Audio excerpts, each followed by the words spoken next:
नमस्कार दोस्तों, हमारे चैनल के अंदर आपका स्वागत है। दोस्तों, आज हम आपको बताने वाले हैं कि दोस्तों इस बार की महाशिवरात्रि को दोस्तों अगर आप अपने घर के अंदर कुछ चीज़ें ऐसी होती है जिसे भगवान भोलेनाथ को बहुत ज़्यादा पसंद होती है और वह चीज़ें अगर आपके घर के अंदर होती है तो दोस्तों निश्चित तौर पर स्थायी तौर से भगवान भोलेनाथ का भी आपके घर के अंदर वास बन जाता है। दोस्तों, भगवान से तुरंत और तत्काल प्रसन्न होने वाले देवता माने जाते हैं, इसलिए उन्हें आशुतोष कहा जाता है।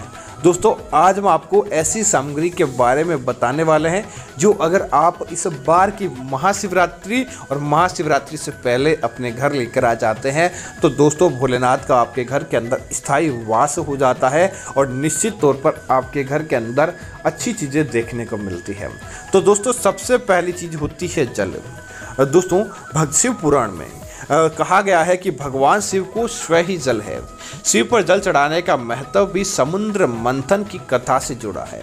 अग्नि के समान विष पीने के बाद शिव का कंठ दोस्तों एकदम नीला पड़ गया था और दोस्तों उस विष की गर्मी को शांत करके शिव को शीतलता प्रदान करने के लिए समस्त देवी देवताओं ने उन्हें जल अर्पित किया। इसलिए शिव पूजा में जल का विशेष महत्व रखता है। तो दोस्तों, आप भी इस बार की शिवरात्रि को अपने आसपास किसी पवित्र नदी या तालाब का जल है तो आप उसे अपने घर के अंदर लेकर आ जाएं और उस जल से भगवान शिव का अभिषेक या भगवान शिव की पूजा करेंगे तो निश्चित तौर पर आपके घर परिवार के अंदर उनकी मेहरबानी रहेगी। दोस्तों, भगवान शिव के 3 नेत्रों का प्रतीक बिलपत्र होता है। अतः 3 पत्तियों वाला बेलपत्र भगवान शिव को अत्यंत प्रिय होता है। प्रभु आशुतोष के पूजन में अभिषेक व बेलपत्र का प्रथम स्थान प्राप्त है। ऋषियों ने कहा है कि बेलपत्र को भोले भंडारी को चढ़ाना 1 करोड़ कन्याओं के कन्यादान का फल एक समान माना गया है। भगवान शिव को 3 नेत्रों का प्रतीक बेलपत्र माना जाता है। इसी वजह से इस बात का ध्यान रखें, इस बार की महाशिवरात्रि से पहले आप अपने घर बेलपत्र जरूर लेकर आ जाएं और उस बेलपत्र को आप अपने पास रखिए और भोलेनाथ को इस बार की शिवरात्रि के दौरान बेलपत्र अर्पित कीजिए। आप देखेंगे किस प्रकार भोलेनाथ की कृपा आपके घर परिवार के ऊपर बरसती है, जिसकी वजह से जो आप काम चाहते हैं वह आपका काम हो जाता है और भोलेनाथ की मेहरबानी से कोई भी आपका काम अटकता नहीं है। दोस्तों, अगली चीज़ की बात करें तो दोस्तों वह होती है आंकड़ा।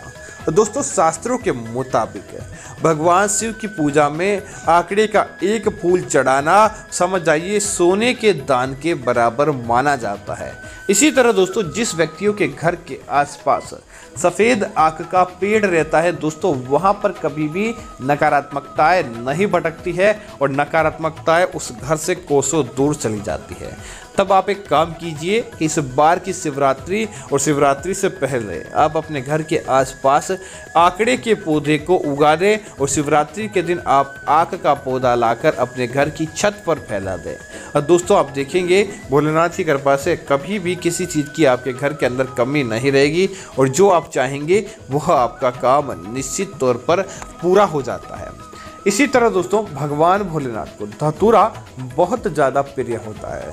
तो दोस्तों, अगर आप इस बार की महाशिवरात्रि से पहले भगवान भोलेनाथ का धतूरे का वृक्ष कहीं पर देख लेते हैं तो उसमें से एक धतूरा या धतूरे का फूल आप अपने घर तोड़कर लेकर आ जाएं और उसे क्या करें कि एक कागज़ के अंदर लपेट कर अपने घर के अंदर किसी ऊंचे स्थान पर रख दें और उसके बाद महाशिवरात्रि के दौरान इस धतूरे या धतूरे के फूल से भगवान भोलेनाथ की पूजा करें और पूजा करने के बाद अगले दिन इसे जमीन के अंदर गड्ढा खोदकर दबा दें।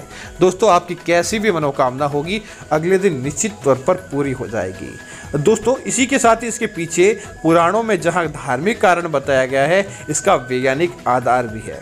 भगवान शिव कैलाश पर्वत पर रहते थे।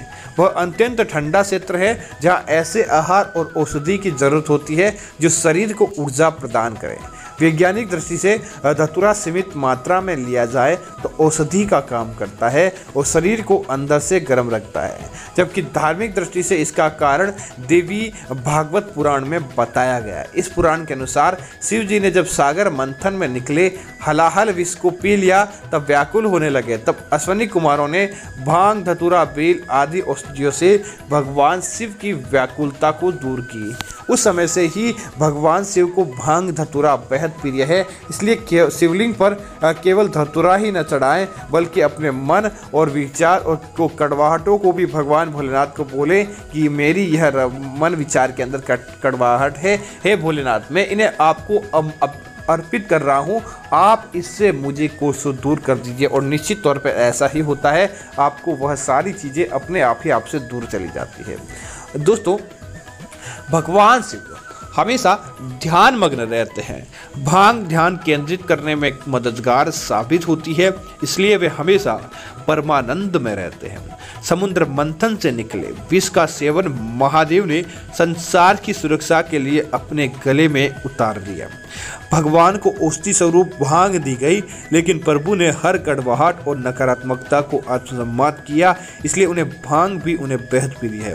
भगवान शिव को इस बात के लिए जाना जाता है कि वह संसार में व्याप्त बुराई और हर नकारात्मकता को भीतर ग्रहण कर लेते हैं और अपने भक्तों की विष से रक्षा करते हैं। इसलिए अगर आप भी अपने घर के अंदर भांग लेकर आ जाते हैं और उस भांग को भगवान भोलेनाथ को नित्य अर्पित करते हैं तो निश्चित तौर पर आपके जीवन की कड़वाहट भी ध्यान मग्न होते होते अपने आप ही दूर होने लगती है।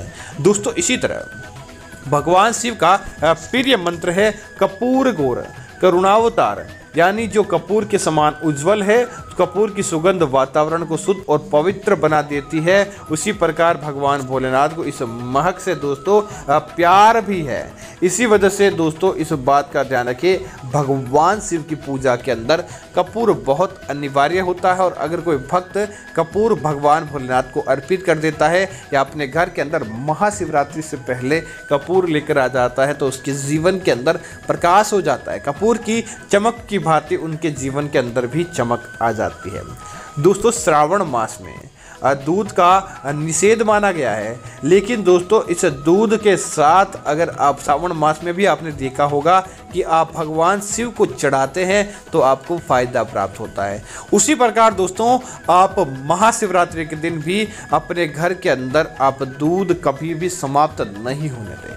महाशिवरात्रि के दिन आते आते आप भगवान भोलेनाथ के निमित्त अपने घर के अंदर दूध रखें और उसके बाद उस दूध को भगवान शिव को अर्पित करने के बाद आप घर परिवार के सदस्य काम में लेंगे तो निश्चित तौर पर आपके घर परिवार के अंदर फायदा देखने को मिल जाएगा और किसी भी प्रकार का दुख दारुण्य आपकी कुंडली के अंदर नहीं रहता है। इसीलिए आप भगवान भोलेनाथ को प्रसन्न करने के लिए अपने घर के अंदर दूध जरूर रखें। दोस्तों, इसी तरह चंदन, दोस्तों चंदन का संबंध शीतलता से है। भगवान शिव पर अपने मस्तक पर चंदन का त्रिपुट लगाते हैं। चंदन का प्रयोग अक्सर हवन में किया जाता है और इसकी खुशबू से वातावरण और खिल जाता है। यदि शिव जी को चंदन चढ़ाया जाए तो समाज में मान सम्मान और यश बढ़ता है और साथ ही साथ भगवान भोलेनाथ की विशेष कृपा भी जातकों पर देखने को मिलती है। तो उम्मीद है कि जानकारी आपको अच्छी लगी होगी। ऐसी अन्य जानकारियों के लिए आप हमारे चैनल को सब्सक्राइब करें और साथ ही साथ वीडियो को लाइक और शेयर करना ना भूलें ताकि ऐसी जानकारी आपको मिलती रहेगी। धन्यवाद मित्रों। जय श्री राम मित्रों।